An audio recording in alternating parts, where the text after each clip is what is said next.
Baik, suara saya cukup jelas, Pak Ganesha.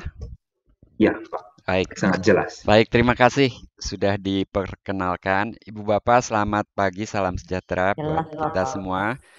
Ibu Selamat pagi. Dekan, Wakil Dekan, dan para dosen di Undana, sungguh suatu kebahagiaan bagi saya bisa bergabung di seminar yang pertama diadakan ini ya. Selamat, semoga lancar satu hari ini. Juga salam kenal buat eh, Pak Darwis. Kalau sama Pak Fajar saya sudah kenal sebelumnya. Baik, sekali lagi ini suatu kehormatan bagi saya untuk berbagi eh, apa yang saya tekuni. Saya mungkin memilih topik yang kurang bertalian langsung dengan tema, tapi saya bisa menjelaskan eh, kaitannya. Hmm, Saya share screen Pak Ganesha ya. Mohon maaf ini Mas. Ya, sudah Ya, tampak? ya, sudah. Sudah. Baik, jadi topik yang saya pilih ini memang agak di hulu begitu. Nah, nanti barangkali Pak Fajar akan menjelaskan aplikasi matematika bukan aplikasi dari topik yang saya bawakan.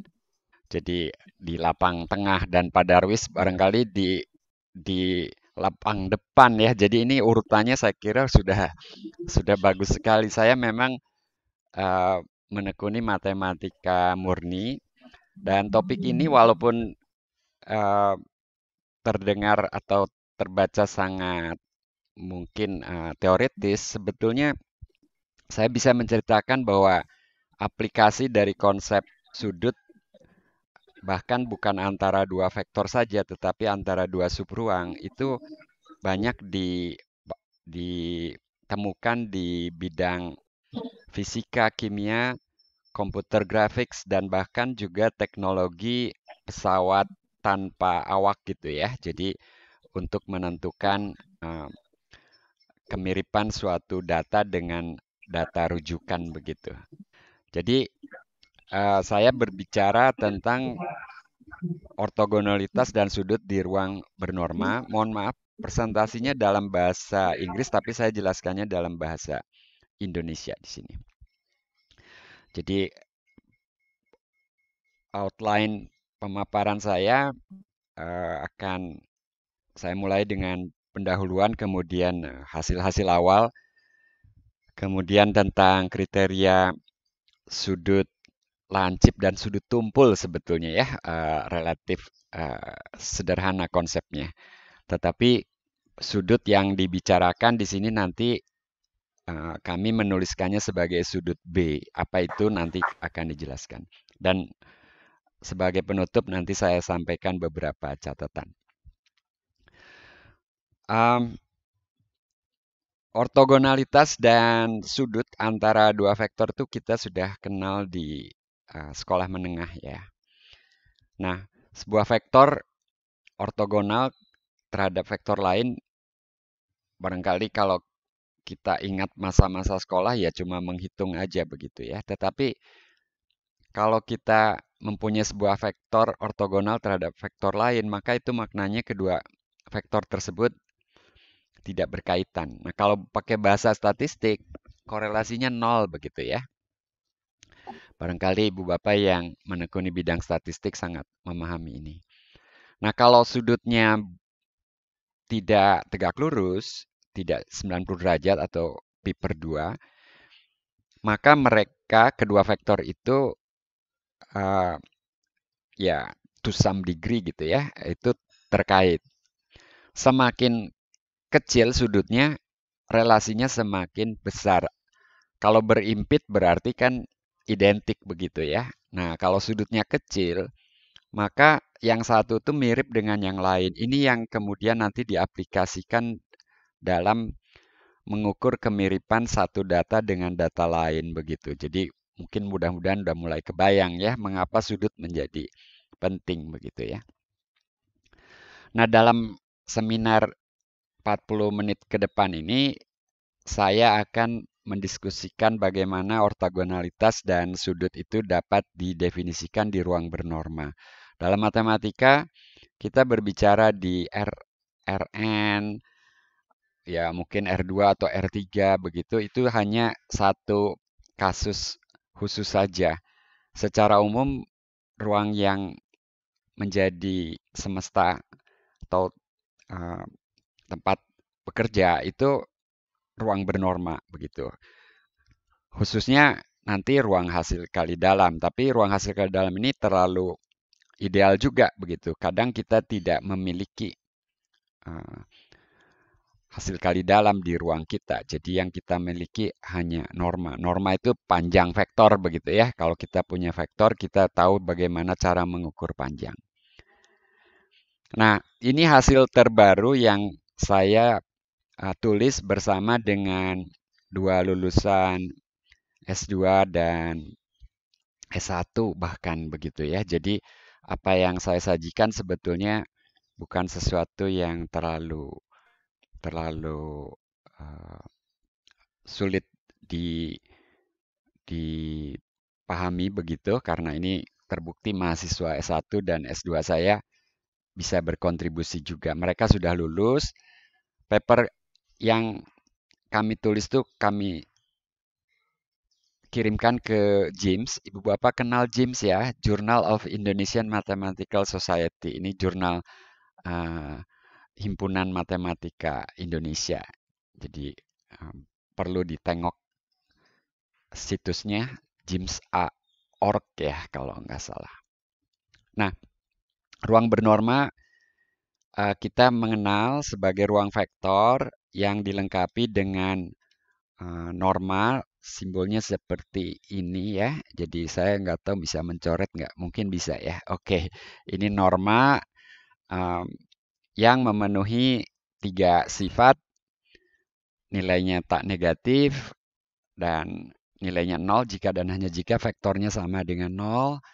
Kemudian sifat kedua itu sifat homogen, ya. Jadi norma dari alfa X, di sini alfa skalar, sama dengan nilai mutlak alfa kali norma X. Kemudian yang ketiga, Ibu Bapak dan mahasiswa semua adik-adik pasti kenal ketaksamaan segitiga.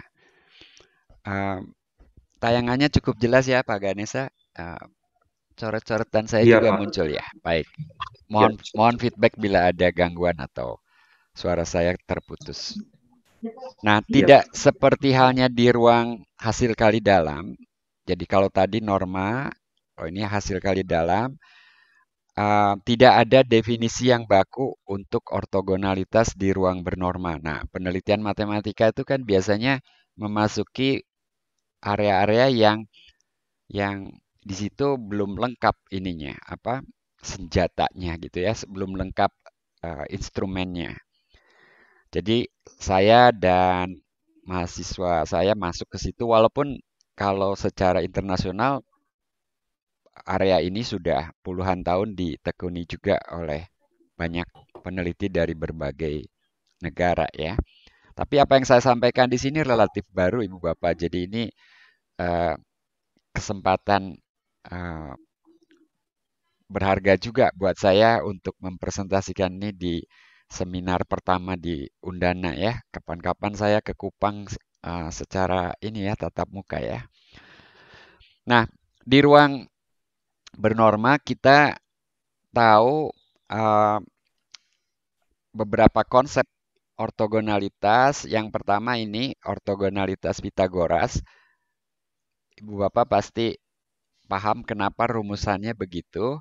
Karena kalau kita punya vektor, mohon maaf itu vektornya, oh ya nggak apa-apa lah saya gambar begini aja ya.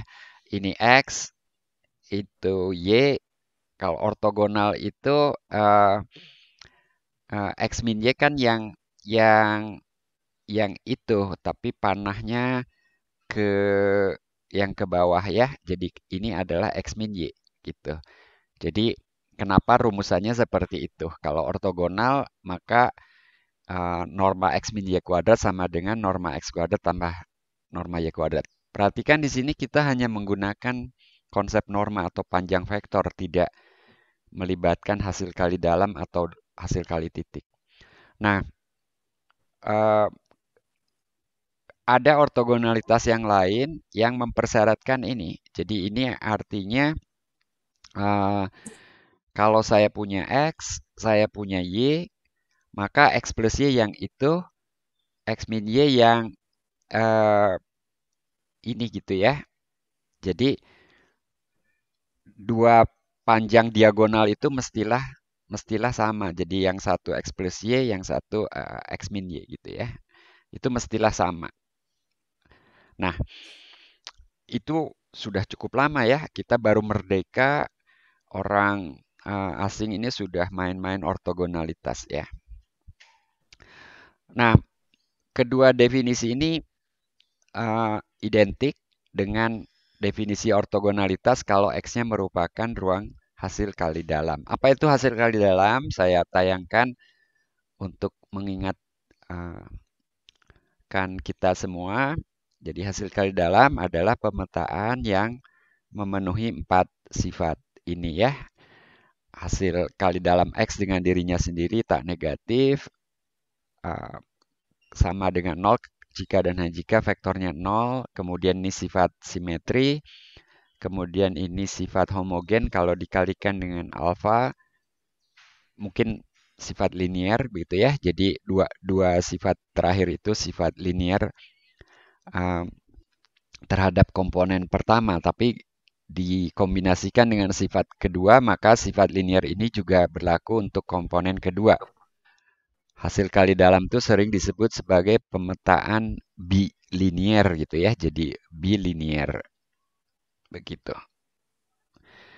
Tapi ini untuk hasil kali dalam yang lapangannya R ya. Jadi di sini lapangannya R, bukan bilangan kompleks. Kalau bilangan kompleks nanti sifatnya sedikit berbeda.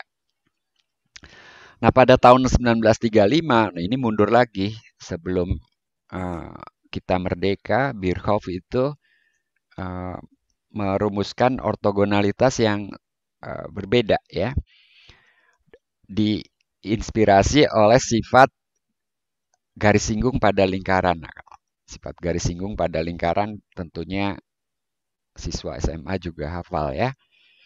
Nah, vektor X dikatakan ortogonal B atau bi-ortogonal bahasa Inggrisnya terhadap vektor Y kalau berlaku ini. Nah, apa itu? Saya buat gambarnya di sini. Ini garis singgung lingkaran, ya. Ini vektor X-nya, ini vektor Y-nya. Perhatikan di situ X tambah lambda Y itu akan titik-titik ujungnya akan terletak pada garis singgung lingkaran itu. Dan garis singgung ini kan hanya bersentuhan dengan lingkaran di titik uh, vektor posisi X itu sendiri ya, titik ujung vektor X sendiri. Selain itu dia di luar, artinya panjang vektor X tambah lambda Y itu lebih besar daripada panjang vektor X. Saya kira ini mudah dipahami ya secara melalui gambar ini begitu. Tetapi nantinya kita tidak bekerja dengan gambar karena gambar ini juga ini adalah situasi di R2 ya, di R2 yang dilengkapi dengan hasil kali dalam yang khusus ya. Jarak itu di situ didefinisikan sebagai akar dari absis kuadrat tambah ordinat kuadrat. Nah, kalau definisi jaraknya bukan seperti itu, lingkaran satuan tuh bentuknya tidak lagi bundar. Nanti akan ada juga contohnya. Nah, ortogonalitas tersebut dikenal sebagai ortogonalitas Birkhoff dan definisi tadi juga diutak-atik bisa dibuktikan setara dengan ortogonalitas biasa kalau X-nya merupakan ruang hasil kali dalam. Tetapi tidak seperti halnya ortogonalitas Pitagoras dan ortogonalitas sama kaki, ortogonalitas Birkhoff itu tidak simetrik ya. Jadi X tegak lurus terhadap Y itu tidak berakibat Y tegak lurus terhadap X. Nah, buat apa mempelajari yang seperti ini? Ya, kalau kita berbicara tadi aplikasi atau kehidupan nyata. Kehidupan nyata tuh banyak yang tidak tidak ideal ya, tidak tidak indah gitu ya, tidak semuanya tuh tersedia, tidak semuanya tuh sesuai dengan ekspektasi kita juga begitu. Jadi ini salah satu contoh juga bahwa eh, norma itu merupakan ibaratnya apa yang kita miliki ya itu begitu. Nah, kalau kita hanya memiliki norma itu, kita bisa melakukan apa ya? Nah, dalam eh, halaman ini saya memperlihatkan kalau normanya itu adalah norma supremum. Jadi norma supremum itu kalau di R2 di sini ini sama dengan maksimum dari absisnya dan ordinatnya. Jadi mana yang lebih besar gitu ya. Mana yang lebih besar. Jadi titik di sini, ini titik min 1,1. Ya normanya itu 1. Demikian juga titik di sini, ya normanya 1. Jadi semua titik pada persegi ini normanya 1. Jadi kalau kita artikan lingkaran itu sebagai kumpulan titik-titik yang normanya bernilai 1, ya bentuknya ternyata persegi ya. Jadi lingkaran tidak selalu bundar. Hehe, gitu. Saya bercanda kalau sama mahasiswa begitu. Lingkaran tidak selalu bundar. Nah, ini contoh vektor X dan vektor Y-nya pada sumbu eh, X2, sumbu vertikal, itu vektor X di sini tegak lurus terhadap vektor Y. Kalau kita lihat lagi-lagi, kita lihat X tambah lambda Y, itu akan berada pada garis yang berwarna hitam ya. Pak Ganesha tampak warnanya berbeda ya, hitam itu ya. Jadi X tambah Iya, Pak. lambda Y punya norma lebih besar daripada uh, jadi di sini lebih besar daripada atau sama dengan norma uh, sebentar norma X mestinya ya. Jadi um, ya kalau titiknya berada di sini berarti sama-sama satu, tapi begitu di luar sana itu artinya normanya lebih besar daripada satu ya. Karena di luar lingkaran. Kalau kalau di dalam lingkaran normanya lebih kecil daripada satu. Kalau pada lingkaran normanya sama dengan satu. Kalau di luar lebih besar daripada satu. Tapi ya ingat di sini lingkaran itu berbentuk persegi yang berwarna hijau itu gitu ya. Jadi yang berwarna hijau itu di sini ini titik-titik yang memenuhi uh, normanya sama dengan satu. Jadi uh, ya saya asumsikan panjangnya satu. Secara umum panjangnya bisa berapa saja, jadi lingkaran berjari-jari, tanda kutip ya, berjari-jari 2, berjari-jari 10 ya, gambarnya persegi juga. Nah, tapi kalau dibalik, apakah Y tegak lurus terhadap X? Jawabannya tidak. Kenapa? Saya tidak gambar di sini, tapi kalau saya coba gambar, ini ya, coret-coretannya jadi makin banyak ya. Maka kalau saya coba gambar, saya akan menggambar garis garis yang sejajar dengan vektor X. Vektor X kan miring ke kanan sedikit gitu ya. Jadi ini garis eh, yang merupakan tempat titik-titik Y tambah lambda X. Jadi bukan X tambah lambda Y, tapi Y tambah lambda X. Nah, kita lihat ada kalanya titiknya di dalam persegi hijau itu. Nah, pada saat itu norma Y tambah lambda X tidak lebih besar daripada norma X. Ya, jadi itulah sebabnya di sini Y tidak ortogonal B terhadap vektor X. Jadi uh, hubungan ortogonalitas itu tidak berlaku uh, bolak-balik begitu untuk kasus ortogonalitas Birkhoff ini. Dan di dalam kehidupan sehari-hari banyak yang tidak berlaku dua arah seperti itu ya. Ya yang paling gampang jalan juga ada jalan satu arah begitu ya. Tapi contoh lain eh, apa ya hubungan eh, anak dan bapak misalnya.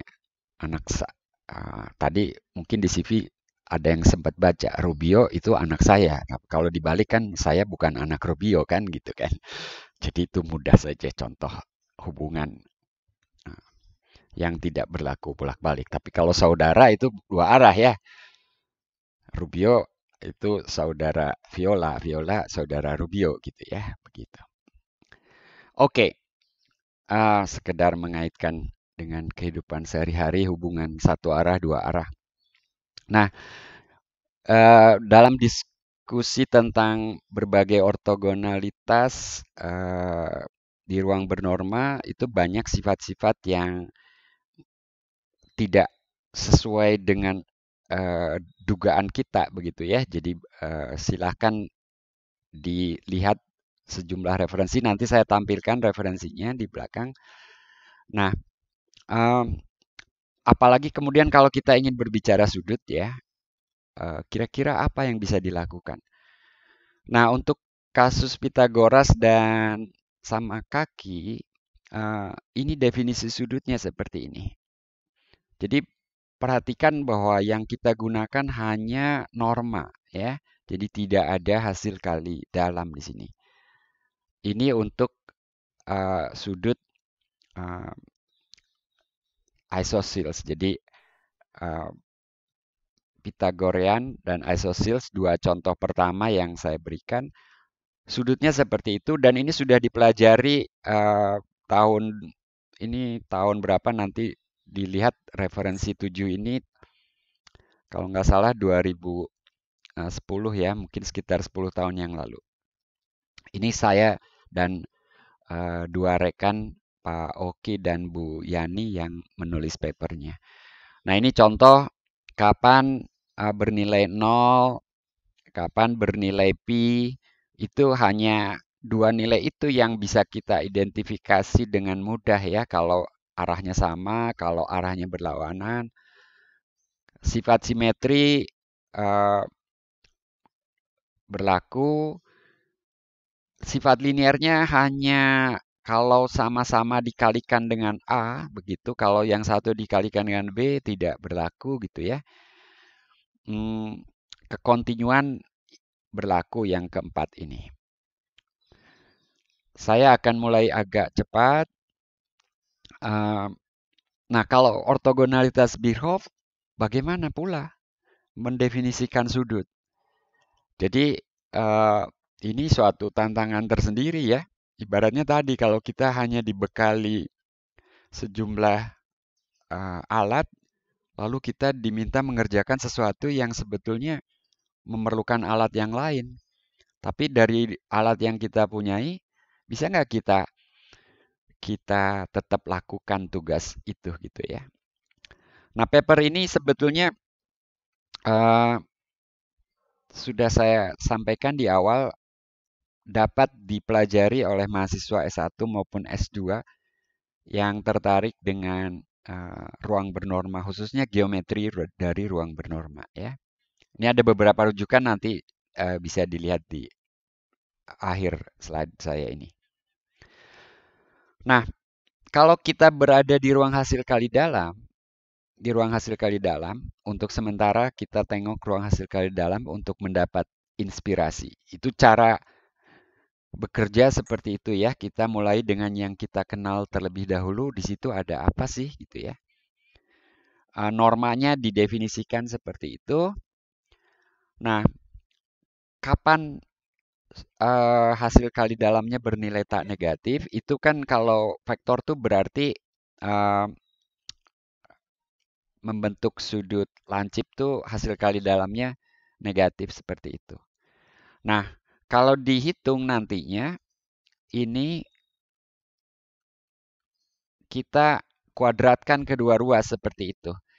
Nah, kalau dikuadratkan, ini jadi hasil kali dalam X tambah lambda Y dengan dirinya sendiri.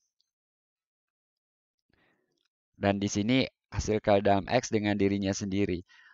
Gunakan sifat-sifat hasil kali dalam, nanti ketemu ini syaratnya. Ya, saya tidak akan uraikan detailnya. Ini seminar bukan kuliah, Ibu Bapak. Mohon maaf saya kalau terlalu kesannya seperti memberi kuliah juga ya. Demikian juga kalau tumpul, kita akan dapatkan itu. Kalau tegak lurus tentunya kita udah tahu ini akan berlaku untuk setiap lambda. Nah, kalau digambar, kapan si lambdanya itu memenuhi? Ini lambdanya memenuhi pada yang biru-biru itu, gitu ya. Yang ompong ini di sini ketaksamaan gagal, ya. Ketaksamaan gagal. Jadi si ketaksamaan X tambah lambda Y itu di sini kurang dari, gitu ya. Begitu. Jadi ada yang tidak dipenuhi di sini. Nah, kalau tegak lurus, jadi ini tadi yang hasil kali dalamnya begini, secara umum ya, mungkin pada gambar ini sama dengannya nggak ikut ya. Ini kalau negatif, ini kalau 0 ya. Begitu. Saya mundur satu slide untuk memperlihatkan bahwa yang positif itu ompongnya, kosongnya di sebelah kiri gitu ya. Begitu. Oke. Nah, jadi kalau tidak sama dengan 0 artinya tidak ortogonal, maka X dan Y itu membentuk sudut lancip atau sudut tumpul ya. Dan ini adalah bilangan yang menentukan ya, titik kritis gitu ya. Yang terkecil atau terbesar yang masih memenuhi. Setelah itu di antara 0 dan itu dia tidak memenuhi begitu ya. Tadi ada gambar selang tadi, ada yang di sebelah kiri, ada yang sebelah kanan. Nah, jadi kita tujuannya mencari nilai lambda yang kritis itu ya. Nah, sekarang kita kembali ke ruang bernorma. Kita definisikan, ini artinya kita definisikan X membentuk sudut lancip kalau berlaku di sebelah kanan ya. Jadi ini artinya di sebelah kanan ini berlaku di sini. Di sini berlaku. Sebelah kiri gimana? Kita tidak tahu. Membentuk sudut tumpul kalau di sebelah kiri berlaku. Sebelah kanan bagaimana? Kita tidak tahu. Kenyataannya tadi kalau Ibu Bapak masih ingat, di sebelah kiri masih ada bagian yang berlaku. Tetapi dari 0 ke sebelah kiri itu ada lubang, ada gap gitu ya. Baru agak jauh dari 0 ke sebelah kiri baru berlaku lagi. Tapi dalam definisi ini kita hanya mengatakan kalau di sebelah kanan berlaku, maka itu sudut lancip. Kalau sebelah kiri berlaku, maka itu sudut tumpul. Nah, otomatis kalau ortogonal berlaku, maka dua-duanya ya. Begitu. Seperti itu. Nah, di dalam ini TA ya, skripsi mahasiswa S1 saya yang sudah lulus tadi itu. Itu sudah dibuktikan ini. Sifat apa namanya? Kalau A dan B bertanda sama, maka sudut itu diawetkan gitu. Kelancipan tuh diawetkan, yaitu relatif mudah lah ya logikanya ya. Kalau X dan Y lancip, kalau ini dikalikan jadi diperpanjang, ini juga dikalikan, diperpanjang gitu, tandanya sama, bayangkan dua-duanya positif. Kalau dua-duanya negatif ya arahnya terbalik ya. Maka sudutnya sama gitu ya. Tapi sekali lagi ini cuma ilustrasi, cara kita menghitung atau cara kita mengecek kelancipan bukan dengan menghitung eh, hasil kali dalam karena kita tidak punya, tetapi dengan memeriksa ketaksamaan gitu ya. Nah, demikian juga kalau berganti tanda kita bisa punya kesimpulan, maaf yang di sini tadi, kalau berganti tanda kita punya kesimpulan jadi yang tadinya lancip jadi tumpul, begitu ya. Yang tadinya lancip jadi tumpul, mohon maaf. Nah, untuk yang tumpul, yang tadinya tumpul jadi lancip kalau berbeda tanda. Tapi kalau tandanya sama, tumpul tetap tumpul, begitu ya. Begitu. Lalu kita punya teorema kedua, ini hanya ya tidak hanya juga sebetulnya waktu itu mahasiswa saya bergulat juga dengan ini. Tapi maksudnya kadang kita cukup mengecek kalau ingin tahu lancip atau tidak tuh kita cukup mengecek ada delta nggak sedemikian sehingga berlaku di sini gitu ya. Berlaku di sini. Kita tidak mengatakan di sebelah kiri tidak berlaku atau di sebelah kanan delta tidak berlaku ya. Kita hanya ingin tahu apakah ada delta sedemikian sehingga berlaku di situ. Kalau iya, maka sudutnya lancip. Gitu. Demikian juga yang tumpul, apakah ada delta sedemikian sehingga ketaksamaannya berlaku di sini. Yang berlaku ketaksamaan ya. Si ketaksamaan ini yang berulang kali kita pakai yang ini ya. Jadi yang kita cek itu. Apakah ada delta sedemikian sehingga dari 0 ke kiri sampai dengan min delta, nggak sampai dengan min delta, maaf, min deltanya nggak ikut, apakah berlaku di situ? Nah, kalau iya, maka sudutnya tumpul. Kalau dua-duanya berlaku, maka tegak lurus, gitu ya. Seperti itu.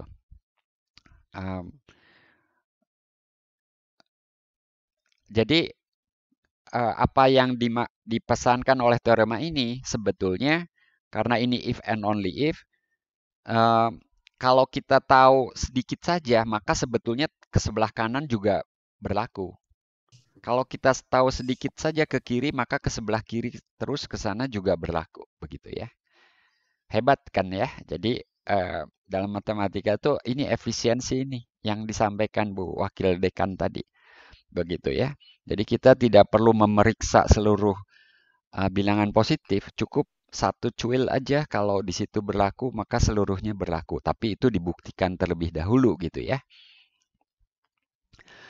Ini buktinya barangkali waktu saya tidak terlalu banyak, jadi nanti Ibu Bapak, teman-teman semua bisa baca papernya karena papernya ada ya. Tapi saya mau perlihatkan di sini buktinya. Jadi kalau hanya berlaku di sini akan berlaku untuk setiap lambda positif, gitu ya. Nah, andaikan tidak, nanti akan ada kontradiksi karena kalau ada yang tidak berlaku di sebelah kanan delta nanti bisa diperkecil, kita bagi bilangan itu dengan n sampai masuk ke dalam selang 0 delta, lalu kontradiksinya nanti pakai ketaksamaan segitiga akan diperoleh kontradiksi. Seperti itu. Nanti slide ini saya bagikan, jadi Ibu Bapak bisa pelajari kembali kalau melihat langsung sambil memahami ini langsung mungkin terlalu berat ya. Jadi saya lanjutkan tanda kutip ceritanya gitu ya. Nah, kalau ruang vektor X itu dilengkapi dengan hasil kali dalam dan norma, maka kita lihat bahwa dua vektor itu membentuk sudut lancip tadi kalau terdapat gamma positif sedemikian sehingga ketaksamanya gagal ya. Jadi yang berlaku menjadi lebih kecil gitu ya. Dan itu terjadi untuk ini. Kita udah melihat tadi garis bilangan yang menunjukkan di mana ketaksamaan Birkhoff itu berlaku ya. Jadi ini adalah yang tidak berlakunya. Demikian juga kalau sudut tumpul di sini tidak berlakunya di sebelah kanan. Nah, untuk hasil kali dalam, untuk ruang hasil kali dalam, bilangan gamma tersebut sama dengan 2 kali nilai mutlak hasil kali dalam X dan Y dibagi norma Y kuadrat. Nah, sekarang adalah merumuskan, ya, tujuan kita adalah merumuskan kriteria untuk sudut lancip dan sudut tumpul kalau kita bekerja dengan sudut Birkhoff di ruang bernorma. Nah, kita definisikan proper di sini ya. Jadi betul-betul proper kalau lancip tapi tidak tegak lurus ya. Mudah kan definisinya. Proper tumpul artinya tumpul sejati begitu kalau tumpul tapi tidak tegak lurus. Karena tegak lurus di sini tadi dalam definisinya masih boleh dianggap lancip ataupun tumpul. Tapi sekarang kita kecualikan itu. Jadi kata proper di sini kita kecualikan yang ortogonal begitu ya. Jadi ini menjadi eksklusif ya. 3 ini menjadi eksklusif, hanya 1 di antara 3 itu yang boleh terjadi. Jadi seperti hukum trikotomi gitu ya. Begitu. Nah, seperti halnya di ruang hasil kali dalam, saya dan 2 mahasiswa itu berhasil membuktikan teorema ini bahwa terdapat gamma positif sedemikian sehingga ketaksamaan Birkhoff itu tidak berlaku persis untuk lambda di situ. Demikian juga ini untuk lambda di situ. Ya,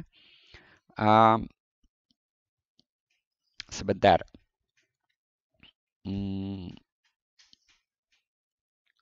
Ya, ini pernyataannya ada 3 kemungkinan. Jadi atau ini, atau itu, atau itu. Jadi eksklusif ini artinya hanya salah satu yang bisa terjadi ya, trikotomi tadi. Nah, untuk membuktikannya kita meninjau himpunan di mana ketaksamaan Birkhoff itu tidak berlaku. Ya, sebetulnya logikanya jadi sederhana kan. Kita punya ketaksamaan, kita lihat dia gagalnya di mana, begitu saja sih. Tapi kalau Pak Ganesha atau Ibu Bapak lain tertarik, ya paper ini bisa dipelajari. Ternyata seru juga gitu Pak Ganesha. Ini teoremanya ya.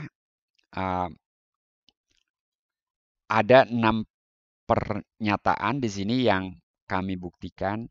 Pertama barangkali mudah ya, 0 bukan anggota gitu ya. Karena kalau 0 mudah sekali kan. Kalau 0 kan artinya 0 ini gini ya, jelas ini salah kan. Ini tentu saja salah ya. Kalau ini salah berarti 0 bukan anggota kan gitu. Jadi S ini salah ya. Nah, selebihnya ada lambda positif sedemikian sehingga lambda itu ada di himpunan S tadi. Kalau itu terjadi, jadi jika ya ada lambda seperti itu, maka nanti ini tadi lambda positif, maka nanti semua bilangan di antara 0 dan lambda itu juga anggota. Nah, gitu. Lalu yang di sebelah kiri bukan anggota. Gitu ya. Kalau ada lambda negatif, sehingga lambda itu anggota S, maka antara lambda dan 0 semuanya anggota. Dan yang di sebelah kanan bukan anggota. Lalu yang keempat, S-nya terbatas. Nah, kalau udah terbatas berarti ada supremum, ada infimum. Dan jelas infimum nanti lebih kecil daripada supremum. Nah, masalahnya infimumnya itu berapa? Di sini kita menunjukkan bahwa infimumnya itu 0 dan supremumnya itu positif atau jadi ini atau ya. Sebaliknya, supremumnya yang 0, infimumnya yang negatif. Nah, kalau himpunan S itu tidak kosong, maka si infimum itu sendiri bukan anggota. Dan supremum itu sendiri juga bukan anggota. Ini N. Ini seru sebetulnya, hanya sayang waktunya terbatas ya. Saya tinggal berapa menit lagi Pak Ganesha? Mungkin 5 menit juga tidak sampai ya. Masih ada 7 menit, Pak. Oh, 7 menit lagi. Ini saya masih punya 12, tapi sisanya adalah referensi. Jadi saya coba buktikan, kalau ini kan sudah ya, mungkin sifat 2 saja ya. Kalau kita punya satu lambda yang ada di S, kita lihat bilangan yang ada di antara 0 dan lambda itu pasti anggota S juga. Caranya kita cek ini, kita pecah jadi 2. Ya, begitu. Kita split jadi 2. Itu kan lambda min lambda aksen per lambda tambah lambda aksen per lambda kan sama dengan 1 kan? Ya, gitu. Nah, ini eh, trik seperti ini inilah ya cukup sering dipakai ya. Nah, lalu pakai ketaksamaan segitiga kita dapat ini. Lalu tentu dikelompokkan dulu tadi ya. X plus lambda Y. Sebentar. Ya, jadi yang lambda aksen ini kalau dicoret dengan lambda itu kan lambda aksen ya. Jadi itu yang suku ketiga itu ya. Begitu.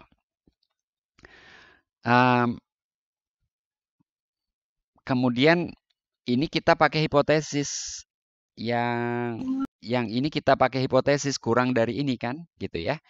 Si X tambah lambda Y kan Y itu kan kita asumsikan ini. Artinya anggota S itu kan ketaksamaan ini berlaku gitu ya. Akhirnya ini kurang dari itu. Ya, ini kurang kan. Gitu. Seperti itu. Saya kira ini bisa diikuti kalau dibaca ulang, bisa diikuti logikanya. Ya, mungkin bagian lainnya saya tidak akan jelaskan karena waktu. Tapi buktinya ada di sini semua.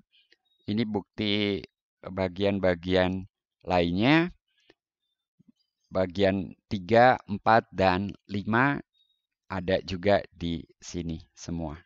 Jadi pada dasarnya ini terjangkau kalau Ibu Bapak, adik-adik mahasiswa semua memahami konsep norma, ketaksamaan segitiga, dan ya modalnya barangkali ketekunan dan ketelitian di sini ya.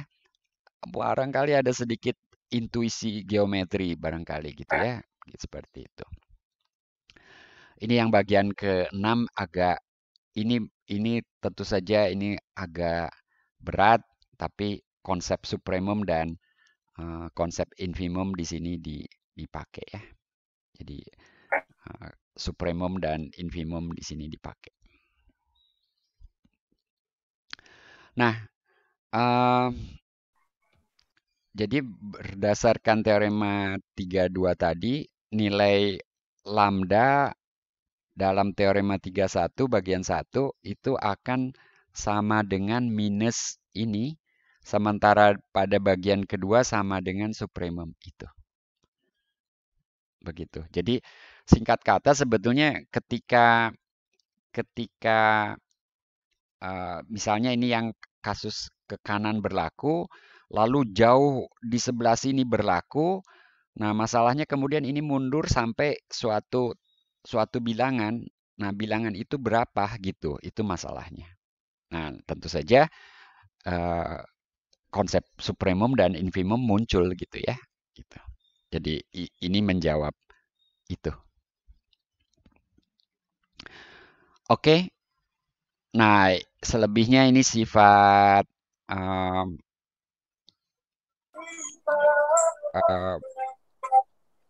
yang menjamin adanya lambda tadi yang saya gambarkan ya.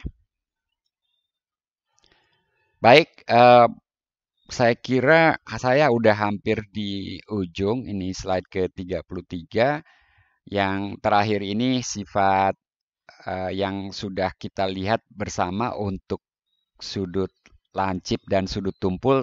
Namun sekarang yang dituliskan di sini adalah kasus lancip sejati dan tumpul sejati. Kalau bertanda sama, lancip sejati itu dipertahankan. Kalau bertanda beda, yang tadinya lancip jadi tumpul begitu ya. Demikian sebaliknya untuk yang tumpul, yang tadinya tumpul akan jadi lancip kalau A dan B berbeda tanda ya. Jadi ini kita menuliskan A kali B positif itu sama aja dengan A dan B bertanda sama, dua-duanya positif atau dua-duanya negatif gitu ya. Jadi ini bentuk efisiensi juga ya.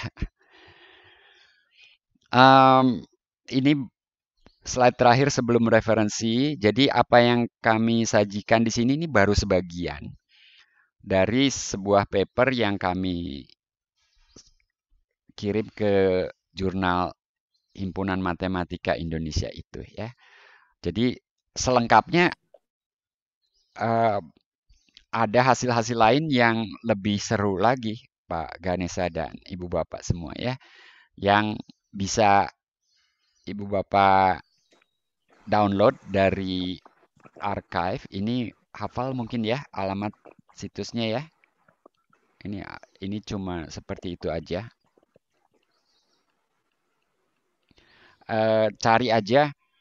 Cari saja nama saya terlebih dahulu, baru kemudian paper-papernya nanti akan muncul ya, gitu. Ini referensinya ada paper-paper relatif baru, ada yang agak lama, relatif baru. Ini yang tadi tahun 35, ini udah 10 tahunan. Ini yang tadi saya katakan. Oh, ini berarti sudah 13 tahunan ya, 2008. Tadi saya bilang 2010. Ya, belakangan ini hari demi hari nggak terasa, tahu-tahu pandemi sudah setahun 7 bulan begitu ya. 2 tahun kayaknya cepat berlalu juga, tapi kalau di rumah terus bisa terasa lama juga ya. Nah, ini mahasiswa saya yang pertama. Tadi satu lagi di depan, oh belum ya, di belakang ya. Jadi 2021 ini paper James. Jadi ini ada tahun 47 juga, ada tahun 86, 2000. Ya, ini mahasiswa saya satu lagi. Jadi lulus tahun 2020. Oke, itu Pak Ganesha, Ibu Bapak semua, mudah-mudahan apa yang saya sampaikan dapat memberikan gambaran bahwa matematika murni seperti itu. Saya tidak bercerita aplikasinya, tetapi secara lisan saya sampaikan bahwa konsep sudut antara dua vektor, bahkan nanti lebih lanjut antara dua subruang, itu banyak diaplikasikan atau diterapkan di bidang fisika, biokimia, komputer grafik, teknologi pesawat tanpa awak gitu ya. Jadi itu mungkin yang berkecimpung di situ bisa orang dari teknik fisika, bisa dari teknik elektro juga, robotika begitu ya. Bisa dari bidang keilmuan lainnya juga gitu ya. Terima kasih atas perhatiannya.